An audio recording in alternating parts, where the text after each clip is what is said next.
Papa Dudut. Ang pagkakaroon ng anak ay isang pribilehiyong maituturing, lalo na kung gustong maging ina ng isang babae.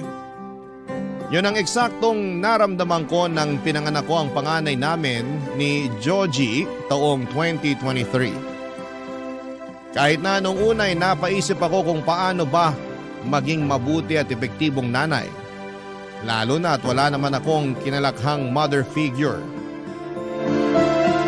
Sa kabila ng lahat ay kinaya ko pa rin at patuloy na kinakaya ang pagiging ina hanggang sa ngayon. Pero hindi tungkol sa pagiging nanay ko ang pangunahing dahilan kung bakit ako napasulat sa inyong programang Barangay Love Stories. Meron pang mas importante na nais ko sanang ihingi ng payo sa ating mga kabarangay. Bago po ako magpatuloy ay itago niyo na lamang ako sa pangalang Amila. 32 years old, taga Taguig City at isang sales representative na nagtatrabaho sa isang sikat na brand ng sasakyan. Dati kong katrabaho si Georgie at nagkaroon kami ng isang anak. Nagsama kami sa isang bubong pero nitong taong 2024 ay may nangyari sa aming relasyon.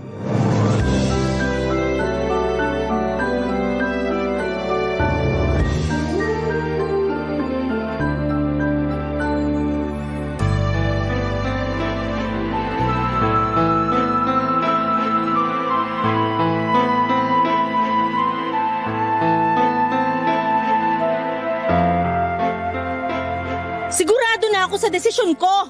Iwanan ka na namin ng anak mo, Georgie. Ay, Amila naman. Huwag mong gawin sa akin to. At bakit hindi ko gagawin? Sige nga. May anak tayo. Hayaan mo na lang ba na lumaking wala kinikilalang ama yung bata? Mas mabuti pa na wala na siyang kilalaning ama kesa naman sa meron nga pero pulpul at batugan na kagaya mo. Sobra ka naman makapagsalita. Totoo naman sinabi ko, di ba? Na pulpul ka at batugan kasi kung hindi, sige, sabihin mo, bakit nalugi yung negosyo niyo nung kaibigan mo? Di ba kasalanan mo? Di ka marunong mag-costing at mag-handle. Puro ka lang gastos. Hindi na bumabalik kapital nyo, tapos ang lakas pa ng loob mo magmalaki sa akin na marami kang nalalaman sa pagpapatakbo ng negosyo? Hanggang ngayon ba naman issue pa rin sa iyo yan? Aba oo, at bakit hindi? Sige nga. Kainis naman eh. Ikaw pa talaga may ganang mainis? Dapat nga ako yung mainis dito. Imbes kasi na maghanap ka ng mapagkakakitaan mo, pagkatapos malugi ng negosyo nyo, naging batugan ka na. Palibasa may trabaho ako kaya sa akin mo na inaasa lahat-lahat. Maghahanap naman ako pero nagpapalipas lang ako ng sama ng loob dun sa nangyari sa negosyo namin. Ilang buwan ka na nagpapalipas ng sama ng loob? Hindi pa rin ba tapos yan? Kasi Alam mo, para sa akin, nagdadahilan ka na lang. hindi ako nagdadahilan ha. Hindi raw. Pero bakit hanggang ngayon wala ka pa rin matinong trabaho? Naghahanap pa nga lang. Naghahanap daw kahit puro mobile games lang yung inaatupag mo? Akala mo siguro di ko nakikita, no? Ano ba kasi nirereklamo mo dyan? Inaalagaan ko naman yung anak natin pag nasa trabaho ka. Saka wala naman tayo binabayarang upa. Kung sa pagkain naman, nakikihati-taki na mama at papa. At proud ka pa talaga na hanggang ngayon nakikipisan pa rin tayo rito sa mga magulang mo? Hindi naman sa ganun. Pagiging practical yung tawag doon. Ibang klase. Pagiging practical daw. Sabihin mo, masyado ka nalang naging kampante na umasa sa kanila kahit na matanda ka na. Matanong nga kita, di ka man lang ba nakakaramdam ng kahihiyan dyan sa katawan mo dahil hanggang ngayon umaasa ka pa rin sa mga magulang mo? Bakit naman ako mahihiya? Sabi mo nga, mga magulang ko naman sila. So ibig sabihin wala nga? Meron pala. Nahihiya rin ako sa kanila. Kung nahihiya ka, sana nagsisikap ka. Kaya lang sa nakikita ko walang hiya ka talaga, Georgie. Grabe naman. Totoo naman eh. Oo, grabe ako. Wala ka bang pangarap sa amin ng anak mo? Ni minsan ba di pumasok dyan sa utak mo na ibukod kami para makapagsimula tayo ng buhay natin bilang pamilya? Nangarap naman ako pero... Puro ka pero. Wala ka talagang pangarap hanggang salita ka lang. Kaya diyan ka na. Bahala ka na sa buhay mo. Please, Amila. Huwag mo kong iwanan. Parang awa mo na. Wala na akong awa. Ubos na. Mahal na mahal ko kayo ng anak natin. Kayo ang buhay ko. Wow ha? Ngayon may pasabi-sabi ka pa ng ganyan? Akala mo ba mauto mo pa ako? Kung noon, oo. Kasi naniwala at nagtiwala ako na magbabago ka. Na marirealize mo mga pagkukulang mo sa amin ng anak mo bilang padre de pamilya. Pero ngayon, nek-nek mo. Hindi mo na mabibilog ulo ko, Joji. Ano gusto mong gawin ko? Sabihin mo, gagawin ko. Wala. Di ba gusto mo ako maghanap ng trabaho? Sige, maghanap ako ngayon din. Wag na.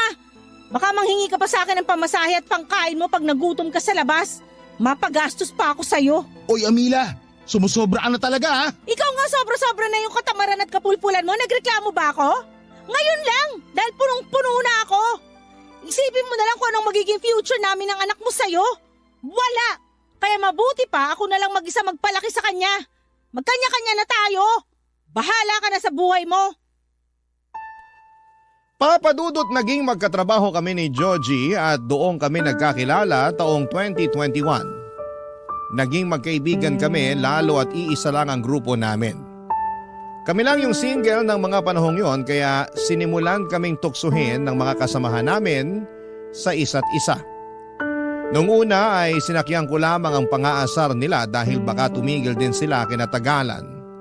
Lalo na at nagpahayag na rin ako na wala pa akong interes na pumasok sa relasyon matapos ang breakup namin ng ex-boyfriend ko noong pandemic. Matagal din kasi kaming naging mag-on at umabot din ng 7 taon kaya sinabi ko sa sarili ko na gusto ko munang enjoyin ang pagiging single ko. Kaya lang ay hindi pa rin tumigil ang mga kasamahan namin sa trabaho sa panunukso sa amin ni Joji. Hanggang sa napansin ko na lamang na kinagiliwan na niya yon. At kapag naiinis ako sa mga pang-aasar nila, papadudot ay sinasabihan nila akong KJ o Killjoy. Sa huli inamin sa akin ni Joji na nahulog na siya sa akin. Sa totoo lang ay hindi ko naman naramdaman na masamang tao siya. Mabait siya at may itsura naman. At kahit na noong sinabi kong hindi pa ako ready makipagrelasyon, ay nerespeto niya yon. Kinatagalan, tinanong niya kung pwede akong ligawan. Sa isip ko ay ligaw pa lang naman. Hindi pa sigurado kung sasagutin ko na siya. In short ay pumayag ako, kaya lang dala ng kalasingan at bugso ng damdamin noong isang beses na nagkayaan kaming uminom ng mga katrabaho namin ay doon na may nangyari sa amin ni Joji. Bali nag-check-in kami noon sa isang motel sa Pasig para magpalipas ng gabi. Alam ko naman na kasalanan ko rin dahil naging mapusok ako ng gabing yon. At laking takot at pagsisisi ko nang mabuntis ako ni Joji. Pinanagutan naman niya ako at binahay. Tumira kami sa kanila kasama ang parents niya at 2 nakatatandang kapatid na lalaki. Pero sa loob lang ng ilang buwan hanggang sa makapanganak ako ay hindi na talaga kami naging okay ng dati kong kinakasama. Lalo na at 2 buwan bago ako manganak ay nag-resign siya sa trabaho namin para makipag-business partner sa kaibigan niya. Pero makalipas lamang ng 2 buwan ay nalugi ang negosyo nila. Hindi na bumalik ang drive ni Joji sa pagtatrabaho hanggang sa makapanganak ako. At nung matapos ang maternity leave ko ay ako na ang naghanap buhay sa amin. Makalipas ang 6 na buwan simula na maghiwalay kami ni Joji ay hindi sinasadyang nag-cruise naman ang landas namin ng panganay niyang kapatid na si Bernie Papadudut.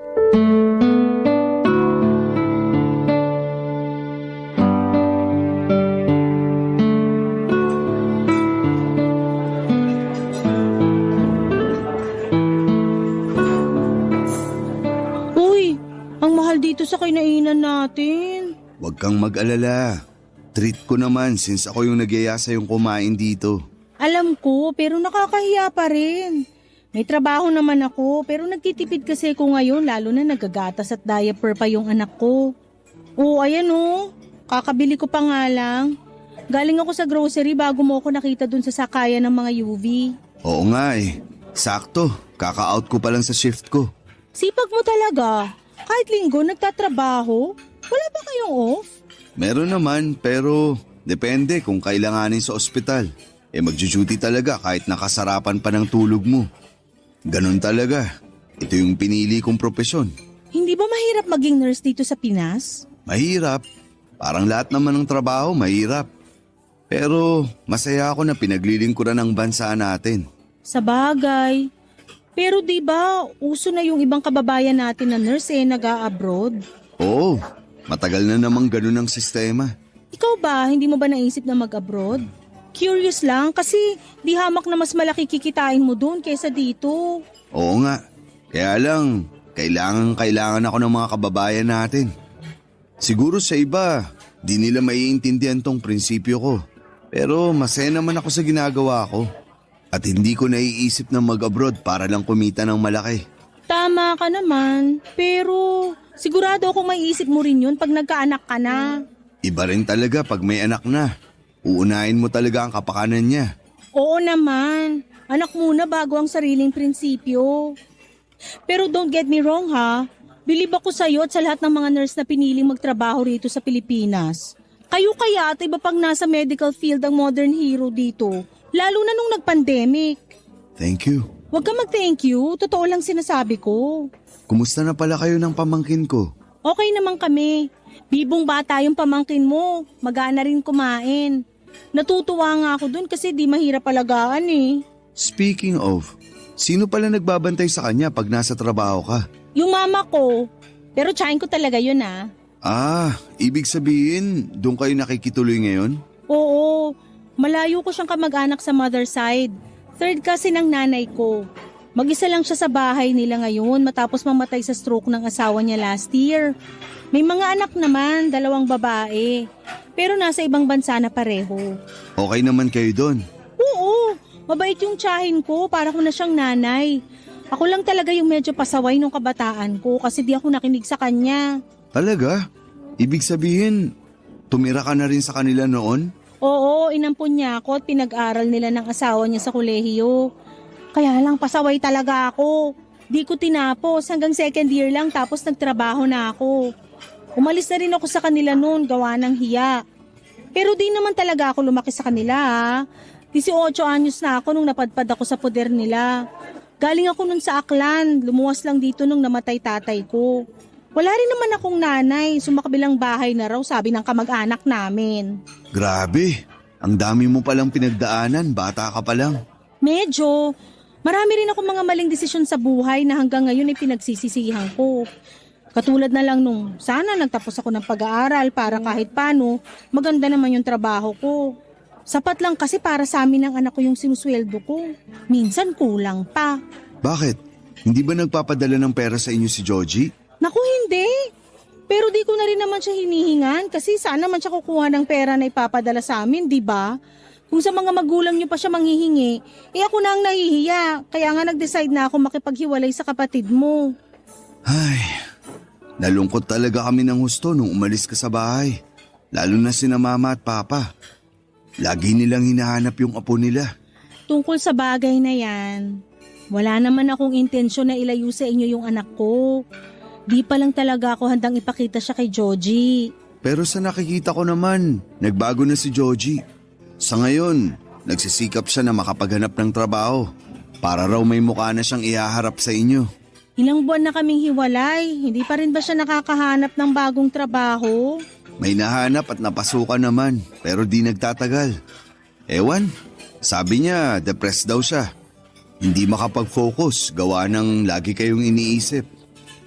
Amila, wala na ba talagang chance na magkabalikan kayo ng kapatid ko? Gusto mo bang malaman ng totoo? Oo. Hindi ko alam. Okay naman kami ng anak ko. Masaya kami kahit kaming 2 lang. Nakakapagod maging nanay at tatay sa anak namin pero kinakaya ko. Ay, hindi rin naman kita masisisi kung masyado ka nang napuno at napagod kay Georgie. Kasalanan din naman kasi talaga niya. Papadudot simula nang maghiwalay kami ni Georgie ay in-unfriend ko na rin sa social media ang lahat ng miyembro ng pamilya niya. Desidido na kasi akong kalimutan sila at magsimula ng bagong buhay kasama ang anak ko. Kaya nga hindi ko napigilang makonsensya nang banggitin ni Bernie ang pang-unfriend ko sa kanya sa kwentuhan namin ng araw na yon. Lalo't wala naman siyang ginagawang mali sa akin noon. Sa dalawang kuya ni Georgie, si Bernie ang pinakamabait, maginoo, gentleman at guwapo. Nung unang beses na dinala ko ng dati kong kinakasama sa bahay nila para makilala ang pamilya niya, ay napansin ko na talaga si Bernie. Nagtatrabaho siya bilang isang nurse, maasikaso siya sa akin ng mga panahong yon. Palibhasa ay masaya raw siya dahil magkakapamangkin na raw sila. Sa buong panahon ng pamamalagi ko kina Georgie ay nakuha ni Bernie ang buong atensyon ko. At kahit hanggang sa pag-uwi ay si Bernie ang tumatakbo sa aking isipan imbis na ang dati kong kinakasama at tatay ng magiging anak ko, Papa Dudut. Barangay Love Stories. Barangay Love Stories. Papa Dudut, bago kami naghiwalay ng landas ni Bernie, noong nagkita kami ay nagkapalitan kami ng social media. Gusto niya raw kasing makumusta ang pamangkin niya kaya hindi na ako tumutol pa. Hindi ko naman sila tinanggalan ng karapatan sa ano ko pero ayoko na talagang makisama kay Georgie. Para sa akin ay masyadong pabuhat ang taong yon at nakampante na lamang sa buhay na sinusuportahan ng mga magulang nila. Batugan pa at kung kailan ako nag-decide na tapusin na ang lahat sa amin saka pa lamang sasaniba ng kusa na maghanap ng trabaho. Kaya nga wala talaga akong ka-interes kay Georgie noong nagkikwento tungkol sa kanya ang Kuya Bernie niya. Kunwari ay may pakialam ako pero wala na talaga. Ganon pala kapag napagod ka na at naging manhid. Sa pagpapatuloy ng kwento ko ay nagkaroon kami ng constant communication ni Bernie sa Messenger. Pero tungkol lang naman sa anak ko na pamangkin niya ang aming pinag-uusapan. Isang araw, in-invite niya ako na pumunta sa kanila dahil birthday ng papa nila. Ayoko sanang umaten pero noong parang naglambing na siya sa akin na gusto raw makita ng parents nila ang anak ko, ay hindi ko na siya natiis pa. Ayos lang naman talaga sa akin na pumunta sa kanila, may isang tao lang na ayokong makita ang pagmumukha, Papa Dudut.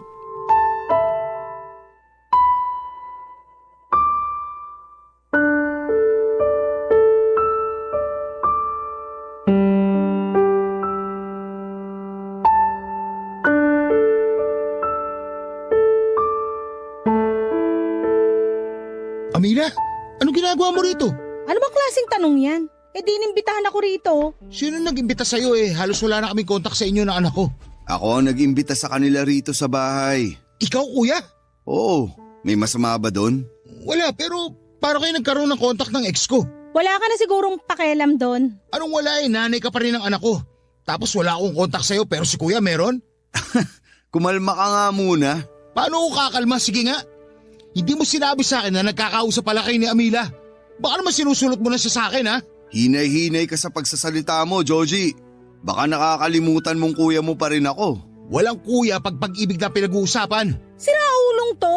Ano ba yung pinagsasabi mo? Eh wala naman kaming relasyon ni Bernie. Saka nung nakaraang araw lang naman kami nagkaroon ng contact dahil aksidente kaming nagkita matapos kong mamili sa grocery. Masyado ka malisyoso. Naninigurado lang naman ako. At bakit kailangan mong manigurado hindi rin naman tayo? Kasi, syempre, bakit pa rin tignan yun no?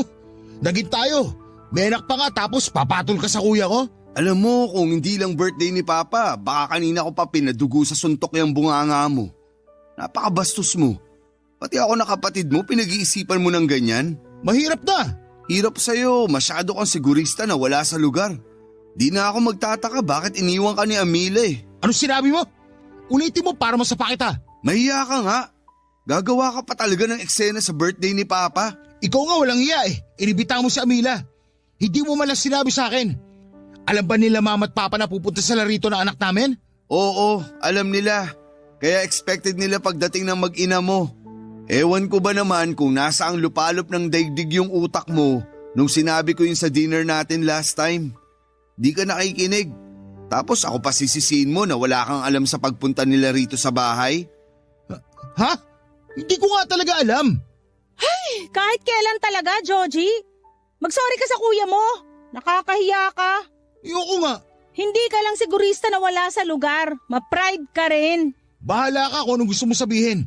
Maiwan ko na kayo. Maglalaro na lang kami ng anak ko. Tingnan mo yung taong yun. Hindi pa rin pala nagbabago. Pasensya ka na kung ganun pa rin ugali ni Joji. Ako nga dapat humingi ng pasensya sa'yo eh. Napagkamalan pa niya tayong may relasyon kahit wala naman. Naiintindihan ko naman yung galit niya pero kapatid niya ako. Hindi ko magagawa yung iniisip niya. Hindi ko siya maintindihan kasi hiwalay na rin naman kami. Wala na siyang dapat pakialam kung gustuhin kong pumasok sa panibagong relasyon. Bakit? May bago ka na bang nagugustuhan? Ha? Wala pa, pero in the future ba? Okay. Pero tingin ko, kaya nagkakaganon si Joji dahil mahal ka pa rin niya. Talaga? Oo, sabi mo nga, ma-pride siya. Kaya di niya talaga kayang aminin yung nararamdaman niya. Pero halatang halata siya masyado. Anong masasabi mo? Ewan ko, di ko alam kung matutuwa ako o maiinis. Mabuti pa, kalimutan mo na lang yung tinanong ko. Ayoko namang masira yung mood mo. Pumunta kayo rito para sa birthday ni Papa at hindi sa kung anong family drama. Tama ka. Ayoko magpaka-stress kaya sana lubayan ako ng kapatid mo. Para kasi siyang stress na nagkatawang tao. Sa tono mo, parang wala ka na talagang natitirang pagmamahal sa kapatid ko ah. Para sa akin, tatay pa rin naman siya ng anak namin. Pero hindi ko na alam kung may lugar pa siya sa puso ko, kung sakaling plano niyang makipagbalikan. Hindi naman sa pinangungunahan kita pero baka nasasabi mo lang yan sa ngayon. Hindi ako sigurado. Depende kung mag-iba ang ihip ng hangin. Sabi mo nga, di ka na magtataka bakit kami naghiwalay ni Joji. Oo, kitang-kita ko na napaka-immature ng kapatid kong yan. Nakakahiya. Ewan ko ba dyan? Walang minana sa inyo ng isa niyo pang kapatid. Ang layo sa ugali niyo. Papadudot na sira na ang buong panahon na nandun ako sa bahay nila Bernie nang dahil kay Georgie. Walang minuto na hindi niya ako pineste ng mga tanong kung bakit nag-uusap kami ng kuya niya. At kahit na sinabi ko naman na noon lang ulit kami nagkaroon ng komunikasyon at pawang tungkol lang sa bata, ang pinag-uusapan namin ay hindi talaga naniwala si Georgie. Bukod doon ay lagi pa niya akong tinatabihan. Bagay na kinairita ko pero hindi ko na lamang pinapahalata. Natapos ang dinner na yon nang masama ang loob ko kay Georgie. At hanggang sa makauwi kami ng anak ko sa bahay ay naiinis pa rin ako dahil sinira niya ang mood ko. Buti na lang at nandun si Bernie para pambalanse. Pero ewan ko ba kay Georgie dahil halatang halata na pinagsesenosan ang sariling kapatid. Makalipas ang 3 araw ay nagulat ako nang chinata ko ni Georgie sa messenger. Sinabi niya na gusto niyang makipagkita sa akin. Nung una ay hindi ako pumayag dahil busy ako sa trabaho pero ang totoo ay ayoko lang. Kaso'y makulit siya at nagmamakaawa na huwag ko siyang i-block. Sakto't gagawin ko sana yon, yung pambablock sa kanya sa messenger. Sa huli ay pumayag din ako makipagkita sa dati kong kinakasama, Papa Dudut.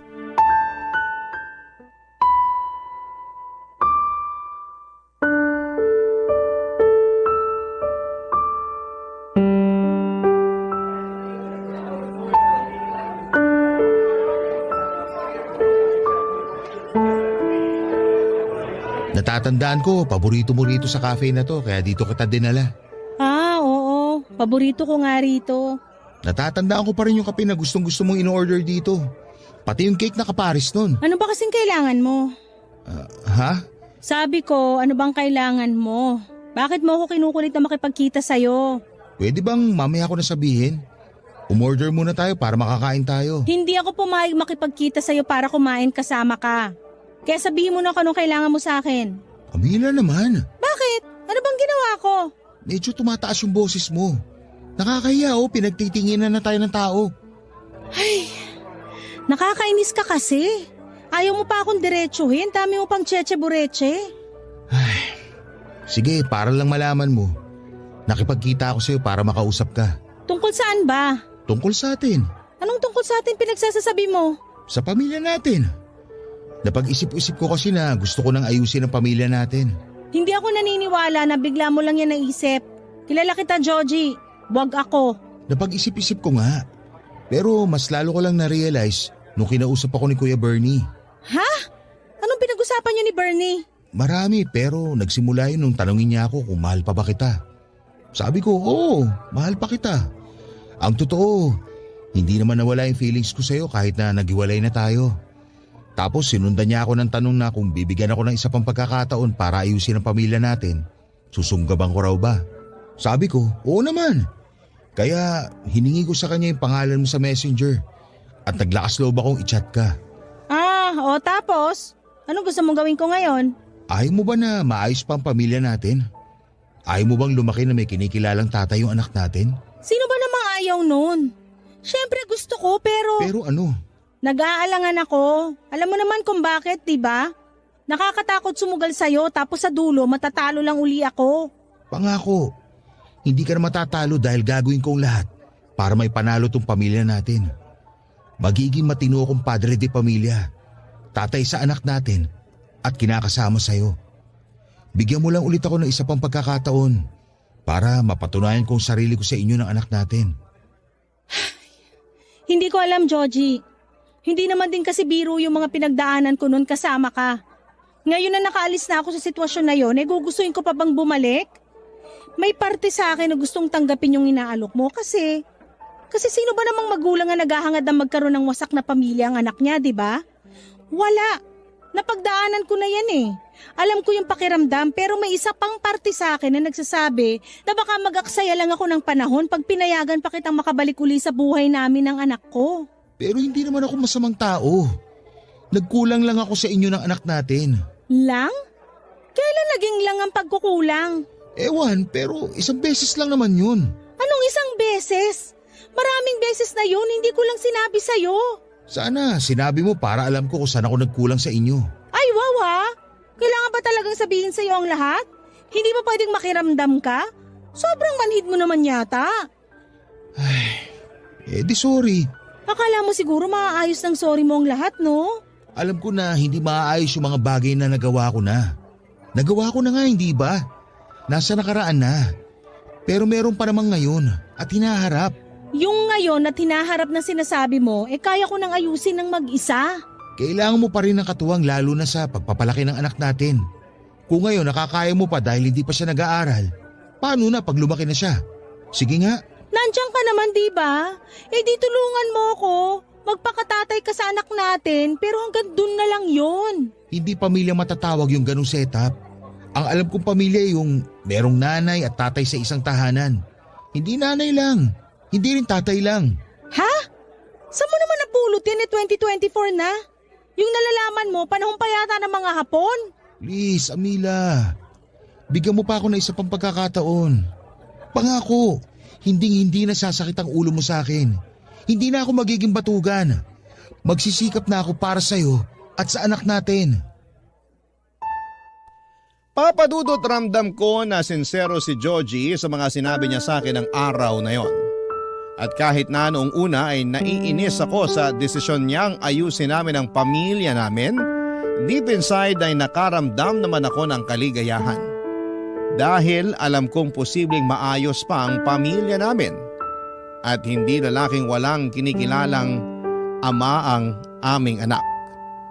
Pero pag uwi ko sa bahay namin ay narealize kong hindi ko pala talaga gustong makasama si Joji. Ni ayokong maayos ang pamilya namin. Masyado lang akong nadala sa paiyak-iyak at paawa effect niya noong magkausap kami. Hindi pa naman ako pumapayag na ayusin namin ang aming relasyon dahil wala na talaga akong nararamdaman sa kanya. Kung bakit kasi hindi ko pa siya nagawang diretsuhin, noong panahong yon di sana'y wala na akong problema, papadudot. Ayokong lumabas na pinapaasa ko siya.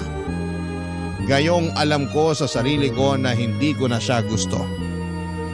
Dahil ang totoo ay meron na akong ibang gusto. At yun ay walang iba kundi ang Kuya Bernie niya, Papa Dudut.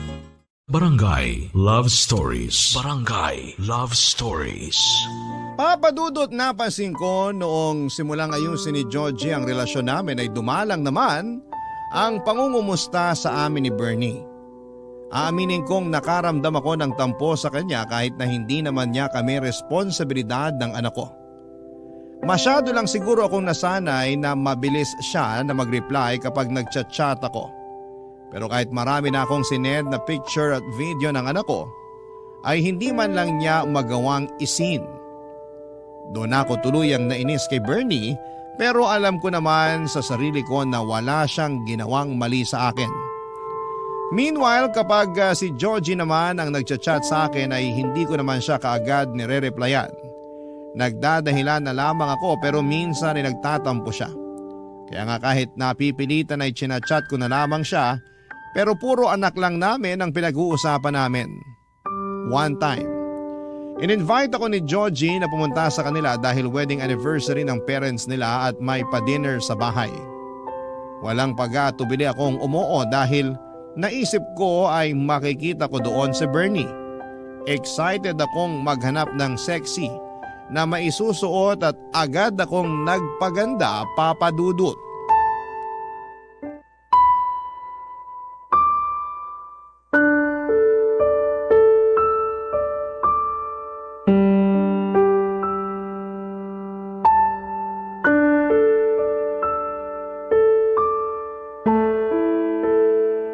Ano ba, Georgie?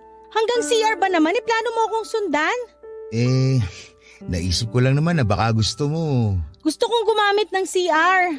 Ano bang kababuyan yung nasa isip mo? Grabe ka naman. Kababuyan agad. Oo. Bakit? Hindi ba? Kitang-kita dyan sa mukha mo yung kamanyakan. Hoy, below the belt na yun ha. Kung ayaw mong nasasabihan nun, lubay-lubayan mo ko. Hindi ko lang mapigilan na lubayan ka. Kasi ang sexy mo dyan sa suot mo.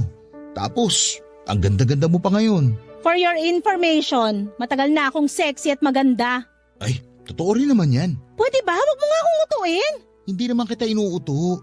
Sinasabi ko lang yung totoo. Basta, naalibadbaran ako sa pinagsasasabi mo. Sige na, doon ka na. Naihihina nga yung tao, dinadaldal mo pa ako. O sige, pero bilisan mo lang ha. Sino ka para sundin ko? Di mo hawak oras ko, no? Sungit naman. Sige na, alis na sabi. Ito na nga aalis na. Lalakad na paalis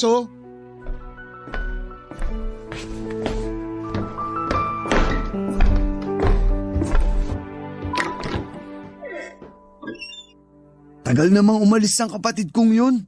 Kanina pa ako sa CR eh. Sino pa kasi may sabing dyan ka sa CR magtago? Sino pa ba? E di ikaw. Sorry na, pero ewan ko ba dyan kay Georgie masyadong tagal umalis. Ano ba kasing pag-uusapan natin? Saka bakit dito sa... Sandali, isara na natin tong pinto. Para meron tayong konting privacy. Amila, ano bang ginagawa mo? Hinahan mo lang yung boses mo kung ayaw mo may makarinig sa atin dito. Sige, pero sabihin mo na sa akin dahilan bakit gusto mo akong kausapin. Hindi ka na kasi nagre-reply sa mga chat ko. Anong nangyari? Wala naman. Busy lang ako sa trabaho. Di ako naniniwala sa'yo. Dati naman nakaka-reply ka kahit gaano ka pa ka-busy eh. Ano naman ba sa'yo kung di ako nakakapag-reply? Nakuha mo pang magtanong, malaking bagay kaya sa akin yung nakakausap ka. Bakit naman? Hindi pa ba halata?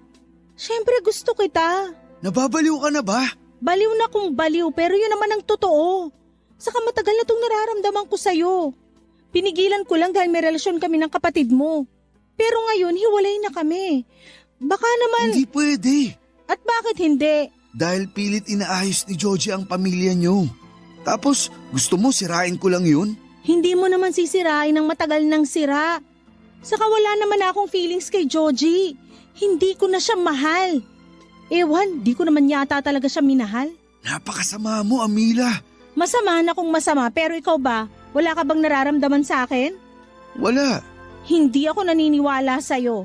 Problema mo na yun. Akin na kamay mo. Anong gagawin mo? Akin na. Hawakan mo ko, Bernie. Please, hawakan mo ko.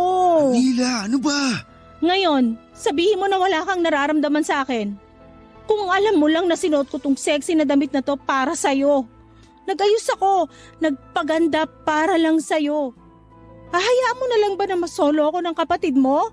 Hindi na kita maintindihan. Eh di wag mo akong intindihin. Pero ikaw, naiintindihan ko ang nararamdaman mo. Nag-aalinlangan ka. Kitang-kita naman sa mga mata mo na gusto mo ko, kaya wag ka nang mahiya. Iyong-iyo ako, Bernie. Hawakan mo pa ako. Akin na yung kamay mo. Ay, nasisiraan ka na. Sirang-sira na ako sa'yo. Sige pa. Hawakan mo ako. Ganyan nga. Sayong-sayo ang katawan ko, Bernie. Napaka-sexy mo nga. Halika mo naman ako. Ha? Sabi ko, halikan mo ko. Lubos-lubusin na natin, paligayahin mo ko. Papadudot amot langit ang kaba namin ni Bernie nang magmilagro kami sa loob ng CR ng gabing yon. Saglit lamang yon pero merong nangyari sa amin. Bago kami lumabas ay sinigurado muna niyang walang makakakita sa amin. Tapos ay nagkasundo kami. Nakalimutan ang nangyari dahil mali yun. Dapat kami raw ni Georgie ang magkasama at magkatuluyan. Sa isip ko ay tutol ako pero ano na lamang ang sasabihin sa akin ng mga magulang nila sakaling malaman nila ang katotohanan. Natapos ang dinner na yon na punong-puno kami ng pagkailang ni Bernie sa isa't isa. Nalungkot ako ng husto dahil hindi man lang niya ako magawang tignan ng diretsyo at kausapin. Maaga rin siyang nagkulong sa kwarto niya after dinner pero feeling ko ay iniiwasan niya lamang ako. Nasasaktan ang puso ko dahil pakiramdam ko ay para bang kung anong nakakadiring bagay o may malubhang sakit ang turing niya sa akin. Hindi ako sanay dahil ang kilala kong Bernie ay mabait at maalaga sa amin ang anak ko. Lumipas ang 3 araw, wala pa ring reply si Bernie sa mga messages ko. Halatang iniiwasan niya ako kaya labis akong nasasaktan, papadudot.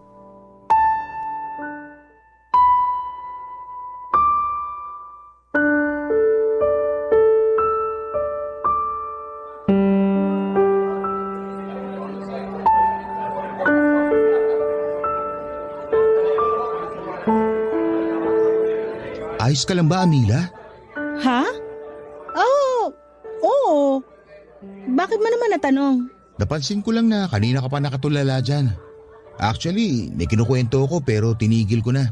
Kasi mukhang hindi ka naman nakikinig. Sorry, medyo pagod lang. Sa trabaho ba yan o sa anak natin? Pareho. Kulang ako sa tulog, lalo na nagkasakit din yung anak natin. Ilang gabi akong puyat. Ha? Bakit ngayon mo lang sinabi? Sana natulungan kita sa pag-aalaga sa kanya. Ayos na, magaling na yung anak natin kaya huwag ka nang mag-alala. Pero sa'yo naman ako mag-aalala. Bakit? Mukha ka kasi magkakasakit eh. Kulang nga lang ako sa tulog. Bigla tuloy ako na konsensya dahil niyaya pa kita lumabas. Buti alam mo. Ay, sorry na. In my defense, may importante rin kasi akong gustong sabihin sa'yo. Gaano ba yan ka-importante at di mo na lang chinat? Importante nga. Kung sa chat ko sasabihin hindi ko na magagawa to. Asa na ba yun? Ano yan? Teka, ito. Nahanap ko na.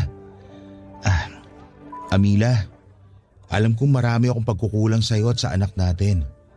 Pero nangako ko sa sarili ko na babawi ako. Magiging mabuting padre de pamilya ako sa inyo. At gagawin ko lahat para ibigay sa inyo ng anak natin ang masaganang buhay. Sandali nga lang. Nagpo-propose ka ba? Oo. Tignan mo yung laman ng box. Napakagandang singsing, hindi ba? Para sa'yo yan. Ha? Sa akin? Oo. Sinabi kasi ng Kuya Bernie ko na kung mahal kita, yayain raw kita magpakasal. Sa totoo lang, matagal ko na yung gustong gawin. Hindi pa lang ako nagkakalakas ng loob na mag-propose sa'yo. Kumbaga, naghihintay pa ako ng tamang panahon. Pero naisip ko na hindi naman darating yung tamang panahon pag hinintay mo yon. Naguguluhan ako, Georgie. Saan? Sa mga sinasabi mo, sa lahat-lahat. Diyan sa pagpapropose mo. Anong magulo, desidido na nga ako. Aayusin ko na nga yung relasyon at pamilya natin, hindi ba? Sa palagay mo, maaayos yun sa pagyaya mo sa aking magpakasal? Bakit naman hindi? Nagtatanong ka pa? Hindi nga ako pumayag na magkaayos tayo. Ikaw lang yung pilit ng pilit na magkabalikan tayo alang-alang sa anak natin. Pero kung ako yung tatanungin mo, ayoko na talaga. May iba ka na bang mahal? Oo, meron na. At hindi ikaw yon. Sino? Si Kuya Bernie ba? Ha? Siyempre hindi. Sa bagay, hindi ka papatulan nun kasi may girlfriend na yon. Anong sinabi mo? Sabi ko may girlfriend na si Kuya. Nagulat nga kami dahil wala naman sa bokabularyo nun yung pagsusyota. Tapos nung nakaraan lang may bigla siya pinakilala sa amin. May girlfriend na siya? Oo, matagal na raw pala niyang gusto yung babae. Nito lang siya nagkaroon ng lakas ng loob na ligawan. Natawa nga ako kasi may pagkatorpe rin pala yung kuya ko. Oh, ano nangyari sa'yo? Bakit parang naluluha ka dyan? Wala. Napuwing lang yung mata ko. Sigurado ka? Oo nga. Sabihin mo kay Bernie, congratulations ka mo. Makakarating. Paano naman yung tungkol sa atin? Anong tungkol sa atin? Ito, yung singsing. Anong gusto mong gawin ko dyan? Ay, uulitin ko ha. Nagpo-propose ako sa'yo ngayon, Amila. Gusto ko na maging asawa ka. Tinatanggap mo ba? Hindi! Ano nangyayari sa'yo? Ayos ka lang ba? Iabot mo na lang yung tubig kesa magtanong ka na kung ano-ano dyan. Sige. Oo, yan. Ayun na yung tubig.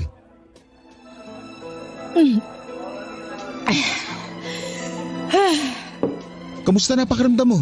Medyo nahihilo lang. Saka nasusuka. Baka may nakain ka panis o ano? Bakit naman ako kakain ng panis? Sige nga. Naisip ko lang naman dahil nasusuka ka. Ganun ako pag nakakakain ng panis eh. Ewan ko sa'yo. Ginaya mo pa ako sa'yo. Hindi ako makain ng panis katulad mo, no? Grabe ka naman. Aksidente lang naman yun. Hindi ko kasi napasingaw yung pinabao na kanin ni Mama. Mainit pa. Dapat pinalipas ko muna ng ilang minuto bago tinakpan. Ayun, napaanis tuloy. Hindi ko naman tinatanong. Hindi rin ako interesado sa kwentong panis mo. Mabuti pa uwi na lang ako. Ang sama-sama na ng pakiramdam ko, binubwisit mo pa ako. Papadudot, hinatid ako ni Georgie sa bahay namin noong gabing yon na masamang-masama ang pakiramdam. Ewan ko pero kakaiba talaga ang nararamdaman ko ng mga panahong yon. Parang hindi simpleng puyat dahil kung ganun lang yon, bakit ako masusuka?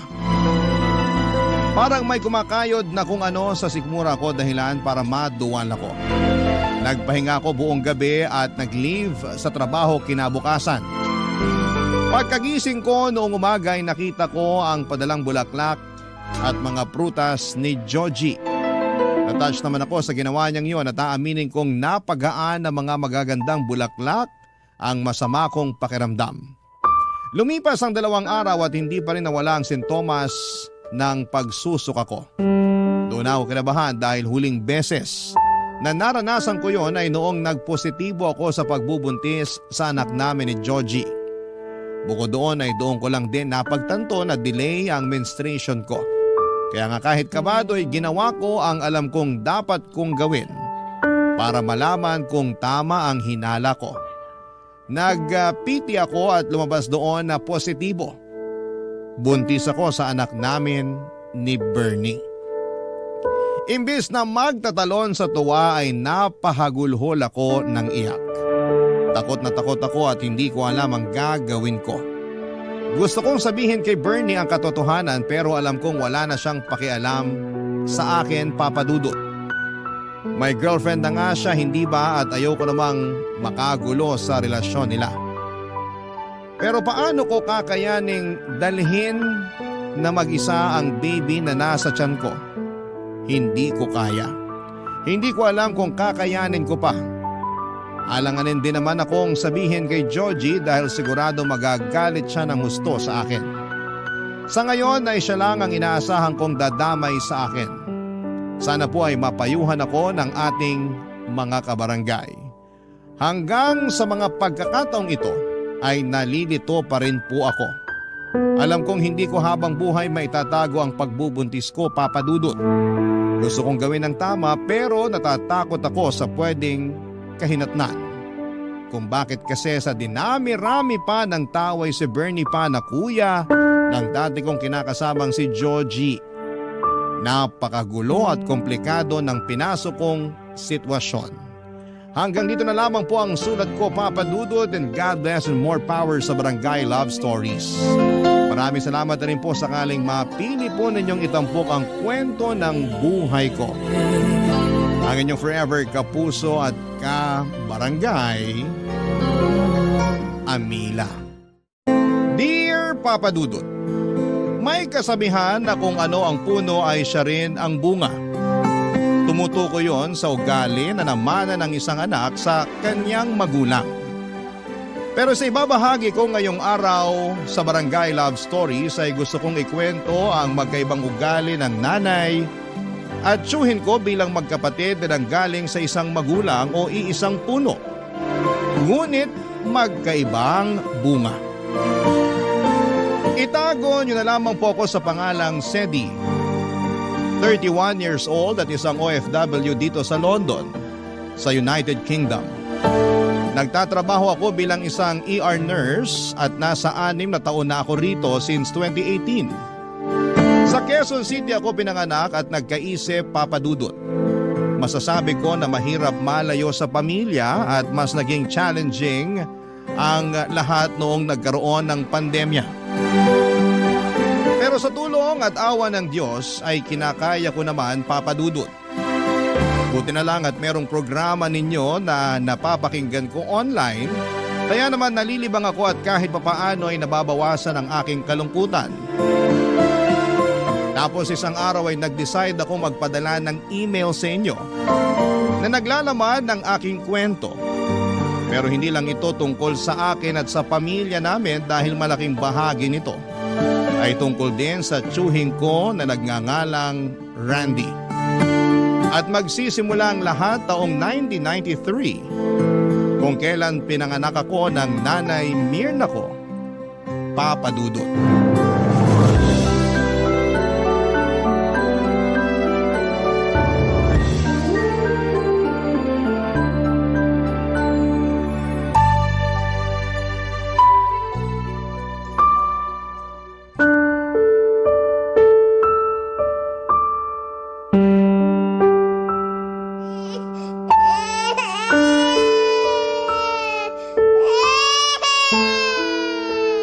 Randy!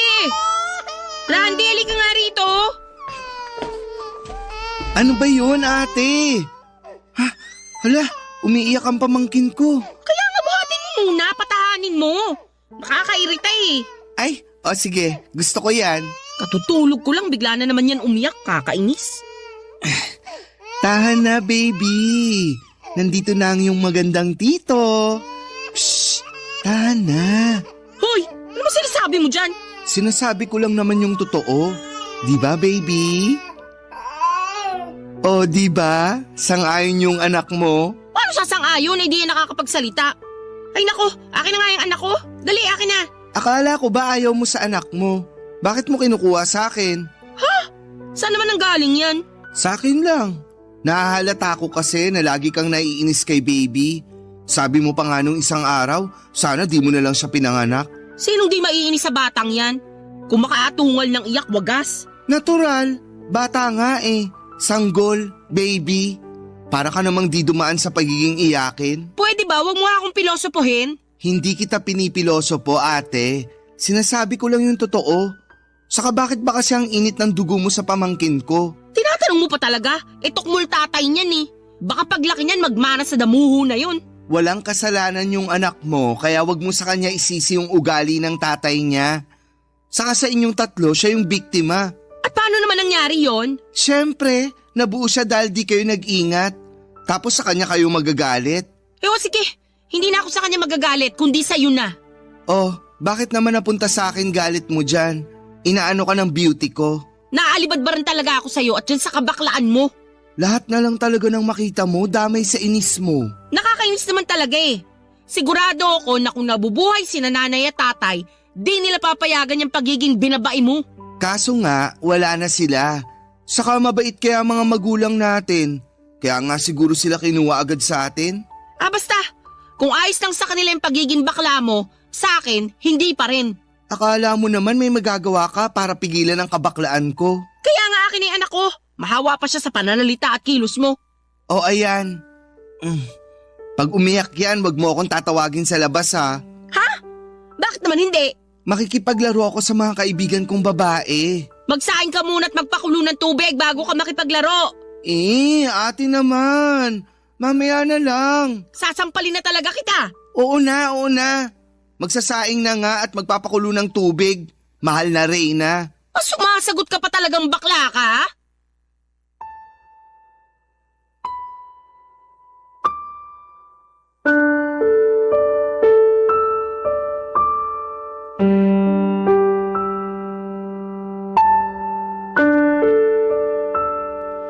Papadudot maagang naulila sina Nanay at Tito Randy nang magkasunod na magkasakit at pumanaw ang mga magulang nila. Simula noon ay si Nanay na ang kumayod para sa kanilang magkapatid. Bali nagrenta sila ng maliit na paupahan habang nagtatrabaho sa factory ang nanay. Nung pinanganak ako ni Nanay ay 20 years old lamang siya. Wala akong tatay dahil aksidente lang daw ang pagkakabuntis sa akin. Pero hindi naman ako lumaking walang father figure dahil nandyan naman ang Tito Randy ko, Papadudot. Magkasunuran lang sila ni Nanay pero magkaiba ang ugali nila. Ang tsuhing kong yon ang nag-alaga sa akin at tumayong tatay ko kaya naman mahal na mahal ko siya. Kaya lang nang tumungtong ako sa edad na 5 base na rin sa kwento niya sa akin. Nung malaki na ako ay nagkaroon ng boyfriend si Nanay. Yun yung tatay ng kapatid kong babae, Papadudot. Sa pagkakalarawan ni Tito Rito ay masungit daw ito at hindi ako tanggap. Dahil madalas din ako nitong paluin kapag bumibisita sa bahay namin. Kaya umiiyak ako ng malakas at si Tito Randy lang ang nakapagpapatahan sa akin. Mahal na mahal ako ng tsuhin ko at ayaw niyang sinasaktan ako ng kahit na sino, Papadudot.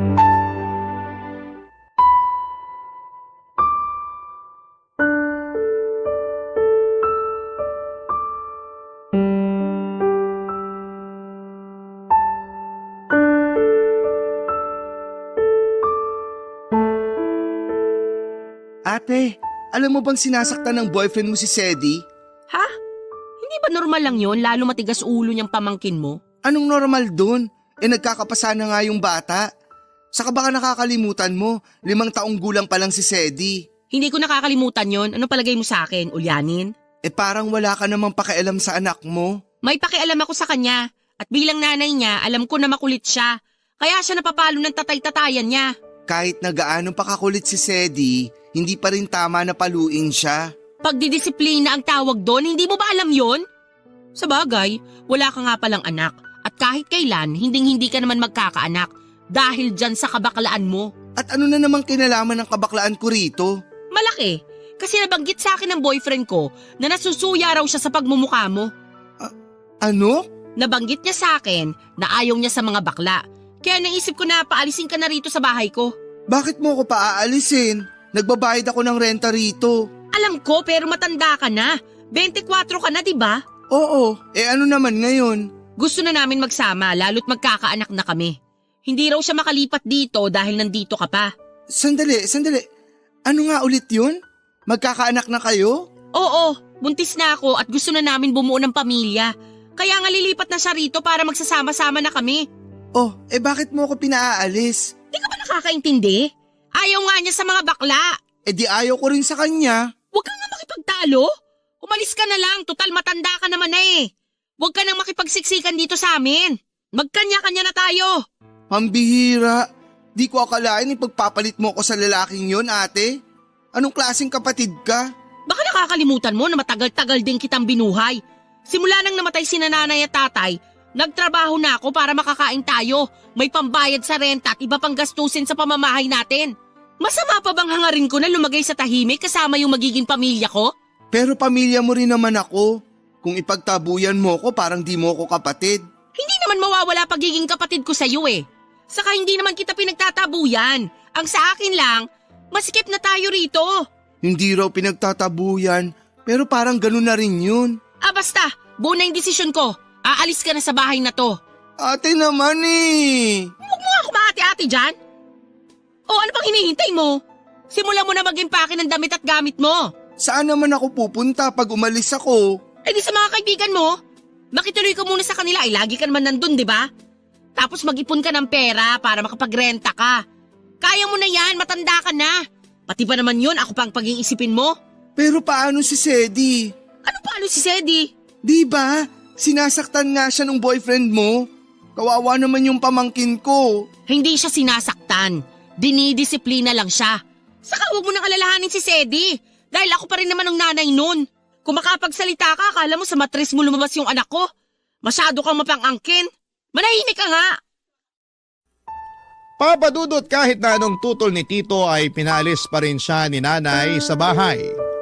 Wala na siyang nagawa kaya nang sumunod na araw ay nag-alsa balutan na raw siya, Papa Dudut. Natatandaan pang araw niya na ang lakas ng iyak ko dahil ayokong iwanan niya ako. Pero pinapasok lamang ako ni nanay sa bahay at nagsara ng pinto matapos ipagtabuyan paalis ang tiyuhin ko. Isa yon sa mga pinakamalungkot na pangyayari sa buhay ko sa murang edad, Papa Dudut. Kahit na magkapatid sina nanay at Tito Randy ay kitang-kita naman ang kaibahan ng kanilang pag-uugali. Kung i-describe ko, ang nanay ko ay masyado siyang matapang, taklesa at may pagkamataray. Kahit nga ako na anak niya ay madalas niyang saktan. Siguro ay dahil na rin sa kakulitan, lalo't bata pa ako noon. Pero nakarinig din ako ng hindi magagandang salita sa kanya, Papa Dudut. Tapos ay lagi niya akong kinakabit sa tatay ko at sa pang-iiwan nito sa amin noong araw. Kabaliktaran naman ng maaladragon niyang personality si Tito Randy. Dahil bakla ito, mahinhin itong magsalita at kumilos. At gustong gusto ko ang pagiging malumanay niya. Bagay na ayaw naman ni nanay dahil baka raw mahawa ako sa kabaklaan ng tiyuhin ko. Sa kabila ng lahat ay si Tito Randy na ang tumayong tatay ko. Kahit na hindi na siya nakatira sa bahay, dumadalaw pa rin siya doon para makita ko. Kaya nga minsan ko na rin hiniling sa mga bituin na sana, Papa Dudut, ay siya na lang talaga ang tunay kong tatay. Barangay Love Stories. Barangay Love Stories. Taong 2000 nang maghiwalay ang nanay ko at kinakasama niya. Sa loob ng 2 taon na pagsasama nila ay naranasan kong abusuhin sa loob ng pamamahay namin.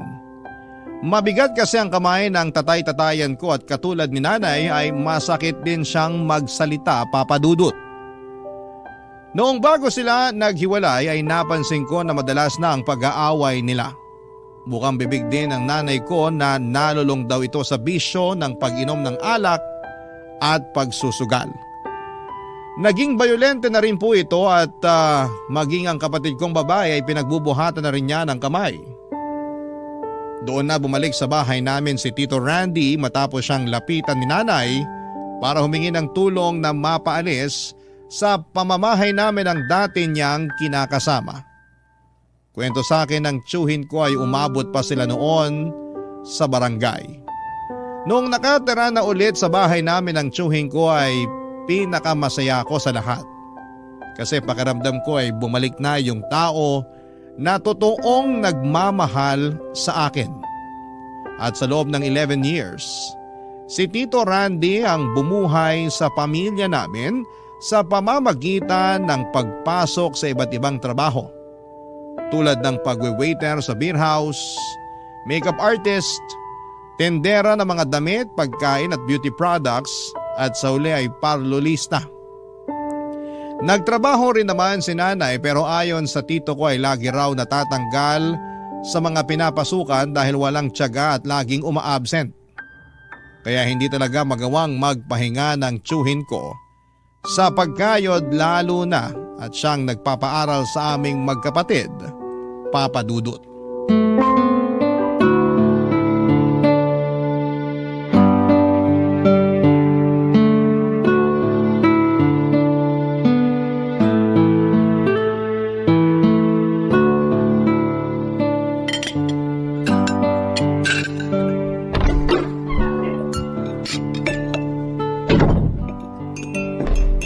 Hi, Tito!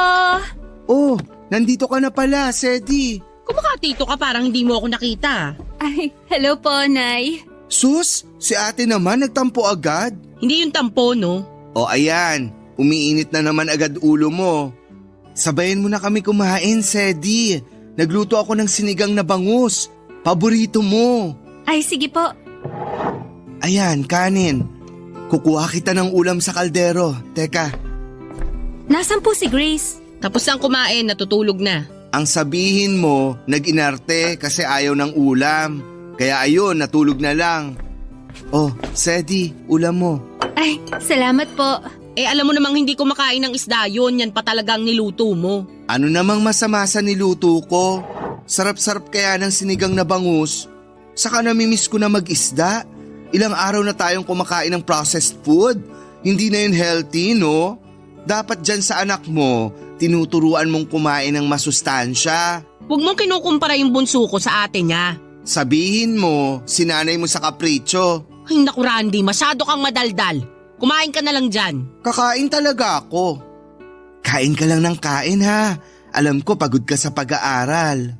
Tanda-tanda na niyang si Sedi pero binibaby mo pa rin. Sinong gusto mong bebeyin ko? Ikaw. Ikaw sumusobra ka na ha. Kalma. Masyado kang maingay eh. Nakakainis ka kasi. Nay, Tito Randy, wag na po kayo mag-away. Nasa harap tayo ng pagkain, no? Sorry pamangkin. Ito kasing nanay mo masyadong palengkera. Ako pa talaga yung palingkera, ikaw tong nauna. Wag na nga raw mag-away, sabi ng anak mo. Nasa harap tayo ng pagkain, di ba? Kahit na nasa harap tayo ng presidente, hindi ako magpapatalo sa'yo. Ay, bahala ka na nga dyan. Si Sedi na lang kakausapin ko. Kumusta naman school mo? Okay lang po. Ay, binigay na po pala yung class card namin para sa unang semester. Gusto niyo po makita? Sige, dali. Patingin ako. Teka, kunin ko lang po sa bag. Pwede namang mamaya na lang yan. Pwede rin namang mamaya ka na lang mag-side comment dyan, ate. Kita mong excited lang yung anak mo. Masyado ka. Ay, talaga naman. Ito po, tingnan niyo, Tito. Ay, panalo! Ang tataas na mga grado, walang palakol. Galing-galing naman ang pamangkin ko. Salamat po, Tito. Tsamba lang yan. Anong tsamba ka dyan? Tingnan mo nga, Lahat nasa uno. Alam mo ba ibig sabihin yan sa grading system ng college? Mataas yan. Dapat lang. Sayang naman yung pagpapaaral mo dyan kay Sedi kung magiging palakol yung mga grado niyan. Hindi sayang yon, no? Matalino kaya anak mo. Malamang, mana yan sa akin. Ayaw ko na lang mag-talk. Napaka-kontrabida mo talaga sa buhay kung bakla ka. Mabuti pa, alis na ako. Tapos na rin naman akong kumain eh. Bahala na kayong magtsuhin dyan. Kita mo tong nanay mo. Dinamay na naman kabaklaan ko. Pagpasensyahan niyo na lang po si Nanay. Ano pa nga ba? Pero masaya pa rin ako. Kasi ang ganda ng mga grado mo, Salamat po. Pinagsisikapan ko talaga mag-aral ng mabuti. Para naman hindi sayang yung mga ginagastos niyo sa akin. Hindi naman ako nanginginayang doon. Pero mabuti pa rin na mag-aral ka ng mabuti. Tandaan mo na yan lang edukasyon may ipapamana namin sa'yo. May sasalba ka niyan pagdating ng panahon.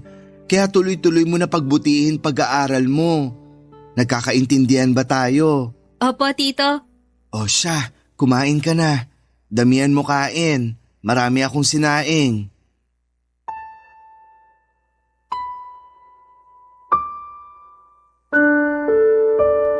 Papadudod pinangako ko sa sarili ko na ibabalik ko ang mga mabubuting bagay na ginawa at ginagawa sa amin ni Tito Randy. Siya ang inspirasyon ko at kahit na sinabi niya sa akin na sapat na ang makapagtapos ako para matulungan ko ang aming pamilya. Para sa akin ay parte na siya ng pamilyang gusto kong tulungan pagdating ng panahon. Mahal na mahal ko siya na parabang tunay na magulang kahit na hindi pareho ang trato naming magkapatid sa kanya. Hindi kasi close ang kapatid ko kay Tito Randy. Mas close ito kay nanay kaya pati ugali ng nanay namin ay namana na rin niya. May pagkamasungit siya sa amin ang tiyuhin ko bagay na pareho na lang din naming pinagpapasensyahan noong una dahil bata pa siya. Pero habang tumatanda ay mas nakita ko na carbon copy talaga siya ni nanay sa pananalita at sa kilos. Kahit na si Tito Randy ang bumubuhay sa amin ng mga panahong yon, malimit pa rin siyang iniinsulto ni nanay, lalo na pag wala siya sa mood. Ako na lang ang nahihiya at nasasaktan kapag lumalabas na parang napakawalang utang na loob ng sarili kong ina.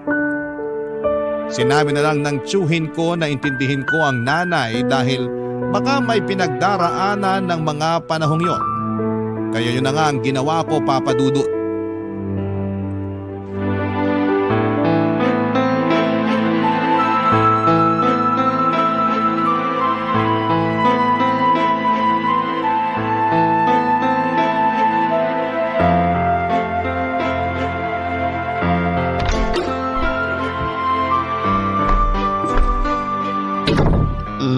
Ay, Ate Mirna, lasing ka ba?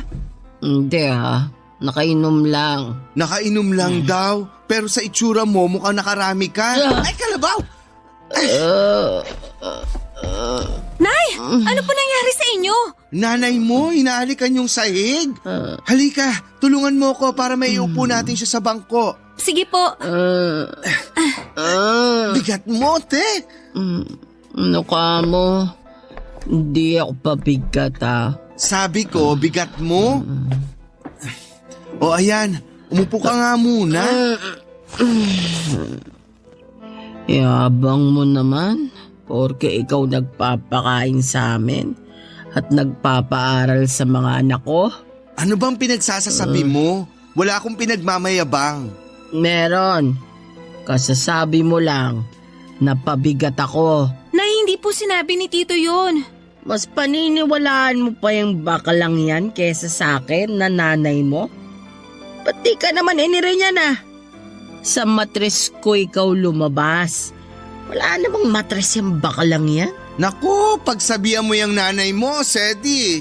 Kundi mababangasan ko na yan kahit lasing yan. Pasensya na po kayo. Nagsasabi lang naman ako ng totoo. Kaya huwag ka nang magtampo. Mabuti pa, manahimik ka na lang kesa magsabi ka ng totoo. Tagal-tagal ko ng bakla, hanggang ngayon issue pa rin sa'yo. Hirap sa'yo. Tagal-tagal mo nang ang bakla na o-offend ka pa. Sinong di ma-offend? Sige nga. Masyado ka lang balat sibuyas. Nay, Tito, wag na po kayo mag-away. Yan kasing nanay mo. Akala mo kung sino magsalita. Pasensya na po ulit. Nay, bakit ba kayo nag-inom? Gusto ko lang naman maglibang-libang. Masama ba yun? Hindi masama kung gusto mo lang maglibang-libang. Pero masama sa atay yung alak na iniinom mo. Baka akala mo hindi namin napapansin na lagi ka na lang umiinom, ate ha? Naano ka ba ng atay ko? Saka doktor ka ba? Para sabihing masama yung pag-inom ko? Hindi, pero yung kakilala ko, kamamatay lang naman sa kanser sa atay dahil dating manginginom yon. Hindi pa ako mamamatay. Masamang damo to. Hala siya. Concern lang naman sa'yo si Tito, kaya kanya pinagsasabihan. Ako rin, concern sa inyo. At ayoko na may mangyaring masama sa inyo. Ayos lang ako, pati yung atay ko. Kaya huwag kayong masyadong pakialamero. Ngayon na nga lang ako nag-i-enjoy kasamang mga kaibigan ko. Kokontrahin nyo pa? Baka nakakalimutan nyo. Hindi ko to nagawa nung araw dahil maaga akong nagtrabaho at pinanganak kita, Sedi. Isisisi mo na naman sa amin yung kaharutan mo. Ay talaga, sinong sisisihin ko kung hindi kayo? Ewan ko sa'yo, ate. Mabuti pa matulog ka na para may masmasan ka. Ayoko matulog! Gusto ko pang uminom! Nasa bahay na po kayo, wala na kayo sa inuman. Basta! Gusto ko pang uminom! Hinahanap pa ng katawan ko ang alak! Mukhang nasiraan na tong nanay mo. Ay, sinabi niyo pa.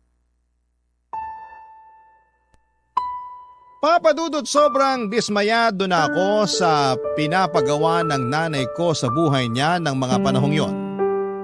At napadalas pa nga ang mga pag-inom at paglabas niya kasama ang mga kaibigan niya. Siyempre hindi namin mapigilang mag-alala sa kanya dahil kilala namin siya na bigay todo sa pag-inom. At ang paulit-ulit niyang kinakatuwiran ay in-enjoy lang naman niya ang mga bagay na hindi niya raw nagawa noong dalaga pa siya. Lagi niyang sinasabi na mas marami pa sana siyang bagay na nagawa kung hindi siya nabuntis sa akin. Siyempre nakaramdam ako ng matinding kalungkutan lalo na at ako na naman ang sinisisi niya kung bakit maaga siyang nagkaroon ng responsibilidad sa buhay. Nandun yung muli akong nalugmok dahil akala ko ay masasanay na lamang ako sa mga panunumbat niya sa akin. Pero laging sinasabi ni Tito Randy na wala akong kasalanan. At kung may dapat sisihin dito ay walang iba kundi ang nanay at ang tatay ko. Sa kabila ng lahat ay hindi ko pa rin mapigilang madismaya sa mismong sarili kong ina, Papa Dudut. Barangay Love Stories. Barangay Love Stories. Papa Dudut, mabilis na lumipas ang 4 na taon at nakapagtapos ako sa kurso kong nursing noong 2014. Ginamit ko ang mga nalalabing buwan ng parehong taon na yon para mag-review sa pagkuha ng lisensya. Noong sumunod na taon ay nag-exam ako at nakapasa kaya naging ganap na akong nurse.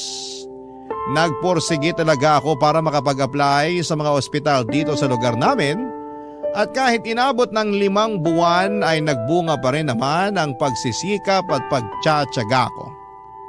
Proud na proud sa akin si Tito Randy dahil natupad na raw ang matagal niyang pangarap para sa akin na makapagtapos ng pag-aaral. Alam niya kasi, Papa Dudut, na mahalaga ang edukasyon. Paulit-ulit niyang sinasabi sa akin hanggang matanim yon sa isip ko. Kaya nakapagtapos ako.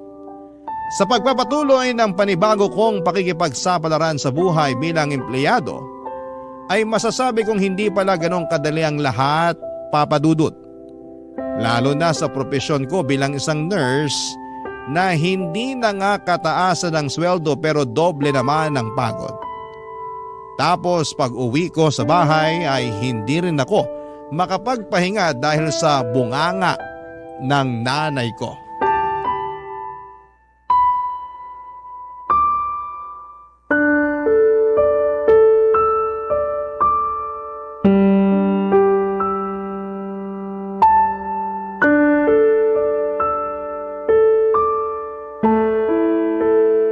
Ito lang? Ito lang mabibigay mo sa akin? Opo, Nay. Sorry po ah. Yan lang po kasi ang sinweldo ko. Ano mabibili nitong kakarampot na sweldo mo, Aber? Alam mo naman na nagtataasan ng mga bilihin ngayon tapos ito lang ang ibibigay mo sa akin? Alam ko naman po yun. Pero yan lang po kasi talaga yung kabuuan ng sweldo ko eh. Maniwala ako sa'yo. Baka nagsisinungaling ka lang dyan, ha? Baka meron pa dyan. Pinagtataguan mo lang ako. Bakit ko naman po gagawin yun? Baka nagmana ka dun sa ugali ng tsuhin mong bakla. Oh, bakit nasali na naman ang kabaklaan ko dyan, ate? Tito, nandyan po pala kayo. Oo, kagagaling ko lang sa banyo. Tapos narinig ko na agad yung bunganga ng nanay mo. Naghugas ka ba ng kamay mo? Aba, oo naman. Baka nga mas marumi pa yung bibig mo kaysa sa kamay ko eh. Talaga naman? Ano na naman ba kasing problema mo? Bakit pinagagalitan mo na naman si Sedi? Sinong di magagalit? Tignan mo nga kung magkano lang tong sweldo na binigay niyang magaling mong pamangkin sa akin. Oh, bakit di ka nalang magpasalamat na may binigay siya sa'yo? Pasasalamatan mo ba yung kakarampot na yan? Yan na po talaga yung kabuuan ng sweldo ko. Di ako naniniwala sa'yo. At bakit hindi ka maniniwala? Siyempre, baka may tinatago pa yung pamangkin mo. Kung meron man, karapatan na niya yun. Dahil pinaghirapan niyang kitain yung sweldo niya. Hirap kaya ng trabaho ni Sedi. Tapos napaka-reklamador mo pa. Ako pa talaga ang reklamador? Alam nga namang ako, ate. May karapatan naman ako magreklamo. Kasi ako yung nahihirapang mag-budget. Marami pa tayong pinagkakagastusan. Baka lang akala nyo, wala. Alam naman po naming marami.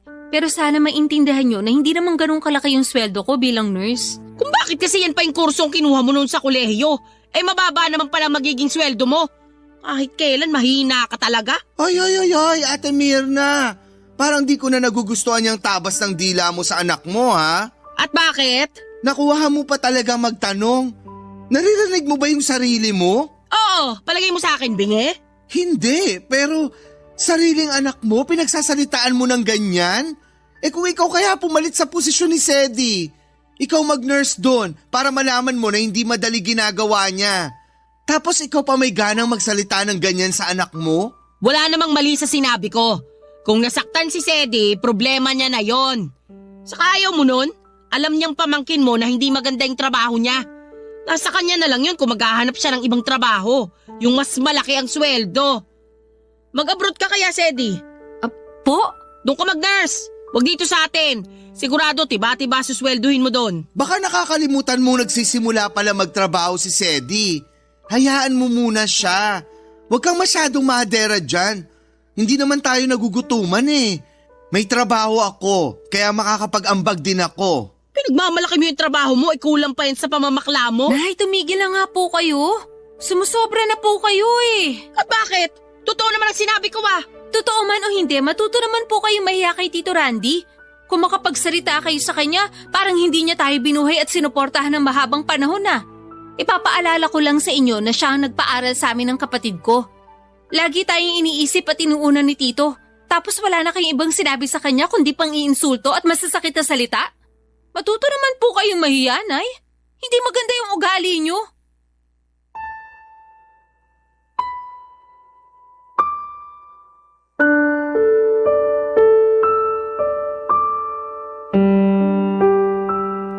Papadudot na tameme sina nanay at Tito Randy dahil sa mga sinabi ko. In my defense ay hindi ko na napigilan ang sarili ko dahil matagal ko rin namang kinimkim na huwag masagot ng ganon ng nanay ko. Pero sumobra na siya ng mga panahong yon, Papadudot. Naawa na ako sa tiyuhin ko dahil lagi na lang niyang iniinsulto. At napapagod na rin ako sa tuwing nagtatalo sila na akala mo mga bata pa. Sa kabila ng lahat ay alam ko naman na walang perpektong pamilya. Lahat ay may kapintasan. Lahat may kakulangan. Maswerte na lamang ako dahil may isa akong Tito Randy na handang magtangkol sa akin sa nanay ko. Sa kanya ko naramdaman ang pag-aalaga ng isang magulang na hindi nabigay ng sapat sa akin ng nanay ko dahil na rin sa ugali niya. Kaya nga nakaya kong magpatuloy sa buhay dahil nasa tabi ko ang tiyuhin ko. Malaki po ang utang na loob ko kay Tito Randy dahil pinalakas niya ang loob ko sa mga panahon na nalulugmok ako. Pero habang nagtatagal ako sa trabaho, unti-unti kong na-realize na siguro'y tama nga si nanay. Mas may future ako kung sa ibang bansa ako magtatrabaho. Pero hindi pa ako desidido na mga panahong yon dahil nga natatakot pa rin ako sa mga posibleng mangyari, Papadudot. Marami akong what if sa buhay. What if mabigo ako sa pag-iibang bansa ko? What if may mangyari sa akin doon habang malayo sa pamilya ko, vice versa? Lahat ng yon ay kinuwento ko kay Tito at pinayuhan niya ako na nagpalakas ng loob ko. Sa huli, tinulungan niya rin akong mag-asikaso ng requirements para makalipad ako papunta ng London. Kaya lang noong sumunod na taong 2017 ay na-stroke ang pinakamamahal kong tiyuhin, Papadudot.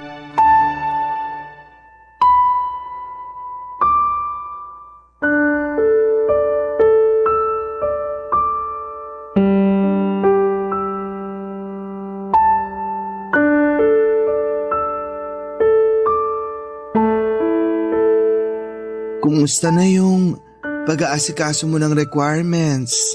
Okay naman po pero parang ayoko na pong umalis. Ha? Bakit naman? Gusto ko kayong alagaan eh. Paano ko yun magagawa kung aalis ako? Pero sayang naman yung oportunidad. Ayos lang naman ako. Kalahati lang naman ng katawan ko yung paralisado. Tingnan mo, nakakapagsalita pa ako. Nagagalaw ko pa yung kaliwa kong kamay. Oo nga po, pero ayoko pa rin. Gusto ko kayong alagaan katulad ng pag-aalaga niyo sa akin nung bata ako. Sa totoo lang, ayaw din naman talaga kitang umalis. Baka pag wala ka na rito, mas mahirapan ako. Alam mo namang hindi ko mahinga ng tulong ang nanay at kapatid mo, di ba? Kaya nga po mas lalo ko kayong ayaw iwanan. Ngayon pa na may sakit kayo. Pero baka magalit sa'yo yung nanay mo. Gustong gusto pa naman noon na mag-abroad ka. Kakausapin ko na lang po si nanay. Tsaka kung tutuusin, may maayos naman akong trabaho dito sa atin eh. Pagtsatsagaan ko na lang po muna yon, tapos maghahanap na lang ako ng sideline. Kakayanin mo ba? Umaabot nga ng 12 oras yung duty mo sa ospital. Minsan, lagpas pa, kaya wala ka ng maayos na tulog. Ayos lang naman po ako. Alagaan mo pa rin ang sarili mo. Mahirap na yung ikaw ang sunod na magkasakit. Paano kita maaalagaan? Baldado na ako. Huwag niyo na pong alalahanin ang bagay na yun. Malaki na po ako. Kayang-kaya ko na po ang sarili ko. Sa ngayon, importante po na magpalakas kayo. Hindi ako sanay na makita kayong ganyan eh. Hindi rin naman ako sanay na nakaratay lang sa higaan. Kaso, anong magagawa ko? Ay, natatakot ako na baka hanggang dito na lang yung buhay ko. Ayoko pang mamatay. Hindi pa po kayo mamamatay. Sana nga, ganun lang kadali sabihin yun. Pero, nararamdaman kong nangihina na yung katawan ko. Natatakot ako na baka isang araw hindi na ako magising pag natulog ako. Hindi po mangyayari yan. Gabi-gabi kong pinagdarasal na sana gumaling na kayo. Ayoko pa kayong mawala, kaya sana lumaban pa po kayo. Huwag kang mag-alala. Hindi naman ako madaling sumuko Saka, gusto ko pa kayong makasama hanggang pagtanda ko. Ikaw, yung kapatid mo, saka yung nanay nyo na kahit lagi kaming nag-aaway, mahal na mahal ko pa rin. Siyempre, kapatid ko yun Mahal na mahal din po namin kayo, Tito. Salamat kung ganun. Ay, na-realize ko na napakaswerte ko dahil kahit di ako biniyayaan ng sariling anak, meron naman akong mabait na pamangkin sa katauhan mo, Sedi. Sana huwag kang magbago ng ugali kahit na lumipas ang mahabang panahon at hindi mo na ako kasama. Opo, tatandaan ko po yung sinabi nyo. Pero sana, kahit na lumipas ang mahabang panahon, kasama pa rin namin kayo. Gusto ko rin naman yan. Kaso, hindi ko hawak ang buhay ko. Pero, ayoko naman malungkot kayo. Lalong-lalo ka na. Sakaling mangyari yung di natin inaasahan. Gusto ko magpatuloy ka pa rin sa buhay. Tuparin mo pa rin yung pangarap mo. Mas magiging masaya ako pag ginawa mo yun. Kaya mangako ka. Mangako ka sa akin. Pangako po, gagawin ko lahat ng mga sinabi nyo. Mabuti kung ganun. Lagi mong tandaan na pinagmamalaki kita, Sedi.